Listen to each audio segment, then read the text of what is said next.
ఇప్పుడున్న రోజుల్లో ఒక పెళ్లి చేసుకోవడమే గగనం. అలాంటిది ఒక మహిళ ఏకంగా హాఫ్ సెంచరీ కొట్టేసింది. అది కూడా ఒకరికి తెలియకుండా మరొకరిని పెళ్లి చేసుకుంది. తమిళనాడుకు చెందిన కిలేడిని పోలీసులు అదుపులోకి తీసుకోవడంతో అసలు విషయం బయటపడింది.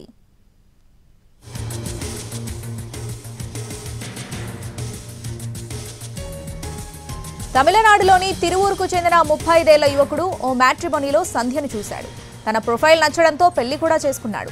ఆమె ప్రవర్తనలో తేడా గమనించిన భర్త ఆధార్ కార్డు చూపించాలని ఒత్తిడి చేశాడు. తీరా ఆధార్ కార్డు చూశాక అందులో ఆమె భర్త పేరు చూసి షాక్ అయ్యాడు. వెంటనే పోలీసులకు ఫిర్యాదు చేశాడు.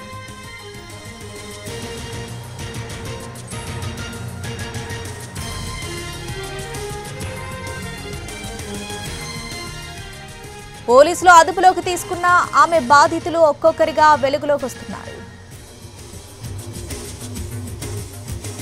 పూర్తి అప్డేట్స్ మా ప్రతినిధి కార్తిక్ ఫోన్ ద్వారా అందిస్తారు. కార్తిక్, తమిళనాడులో ఏదైతే నిత్య పెళ్లి కూతురు ఘటన ఇప్పుడు హాట్ టాపిక్ గా మారిందని చెప్పాలి. ఒక ఆధార్ కార్డు ఆమె జీవితాన్ని మార్చేసిందని చెప్పాలి. ఇప్పటి వరకు కూడా దాదాపు సుమారుగా ఓ 50 మంది వరకు కూడా పెళ్లి చేసుకోవడం, ఏదైతే ఫస్ట్ నైట్ తర్వాత గొడవలు పెట్టుకోవడం, ఇంట్లో ఉన్నటువంటి నగదుతో కూడా పరారియడం. గత కొన్నేళ్లుగా కూడా ఇదే రకమైనటువంటి పనులు అనేది కూడా ఏదైతే సంధ్య అనే పేరుతో ఉన్నటువంటి మహిళ చేస్తుందని చెప్పుకోవచ్చు. దాదాపు 36 ఏళ్ల ఉన్నటువంటి ఈ మహిళ ఇప్పటి వరకు కూడా దాదాపు సుమారుగా 50 మందిని మోసం చేసినట్టుగా కూడా తెలుస్తుంది. తాజాగా కూడా ఏదైతే తిరుపూర్లో అరవింద్ అనే ఒక అతన్ని పెళ్లి చేసుకోవడం కూడా జరిగింది. అయితే పెళ్లి తర్వాత కొన్ని అనుమానాలు అయితే భర్తకు రావడం కూడా జరిగింది. దీంతో ఆధార్ కార్డు చూపించమని చెప్పడంతో ఆధార్ కార్డు తనిఖీ చేసినటువంటి క్రమంలో తన పేరు కాకుండా ఏదైతే బయట వ్యక్తి పేరు ఏదైతే భర్తగా ఉండడంతో అనుమానం వచ్చి పోలీసులు ఫిర్యాదు చేశారు. దాని తర్వాత పోలీసులు రంగంలో దిగిన తర్వాత అసలు విషయం అనేది కూడా బయటకు వచ్చింది. ఇప్పటికే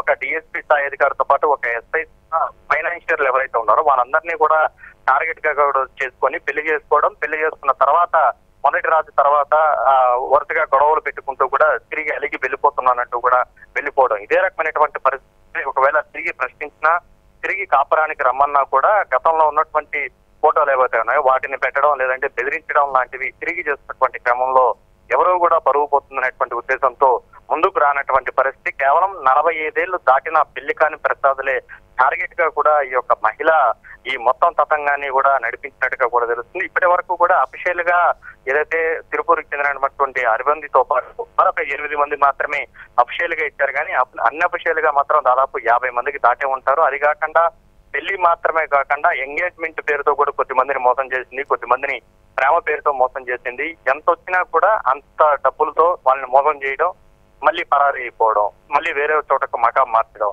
ఇది గత కొన్నేళ్లుగా కూడా సంజయ్ చేస్తున్నటువంటి పనిగా కూడా తెలుస్తుంది. అయితే పెళ్లి చేసుకున్నటువంటి క్రమంలో కూడా ఒక్కొక్క చోట ఒక్కొక్క పేరుతో కూడా పెళ్లి చేసుకున్నట్టుగా కూడా తెలుస్తుంది.